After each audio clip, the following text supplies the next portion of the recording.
উপসর্গে একদিনেই 12 শিশুর মৃত্যু, 2 মাসে প্রাণহানি 450 ছাড়িয়েছে। মৃত্যু সংক্রমণ ঠেকাতে সর্বোচ্চ চেষ্টা করছে সরকার, দাবি স্বাস্থ্যমন্ত্রী। শিশু মৃত্যুতে হামের চেয়ে বড় আতঙ্ক নিউমোনিয়া, অভিমত বিশেষজ্ঞদের। বছরে মারা যাচ্ছে প্রায় 24,000। পরিস্থিতি নিয়ন্ত্রণে নতুন কর্মপরিকল্পনা গ্রহণের পরামর্শ। কাল চাঁদপুর যাচ্ছেন প্রধানমন্ত্রী তারেক রহমান। জেলা জুড়ে উৎসব মুখর পরিবেশ। খাল পুনর্খননে অংশ নেওয়া ছাড়াও ফ্যামিলি কার্ড বিতরণ ও জনসভায় বক্তব্য রাখবেন। জামাত দেশের অন্যতম রাজনৈতিক শক্তি হয়ে উঠেছে জানালেন ডক্টর শফিকুর। নেতাকর্মীদের মানুষের সাথে আচরণে আরও সতর্ক হওয়ার আহ্বান। চামড়ার শিল্প বিলিয়ন ডলারের রপ্তানি আয়ের খাত হবে আশাবাদী বাণিজ্যমন্ত্রী।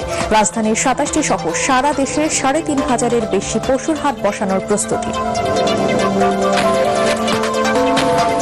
এবং প্রভাব খাটিয়ে ইরান যুদ্ধ বন্ধ ও হরমুজ প্রণালী সচলে চীনের প্রেসিডেন্ট আশ্বাস দিয়েছেন। আমেরিকা ফেরার পথে জানালেন মার্কিন প্রেসিডেন্ট।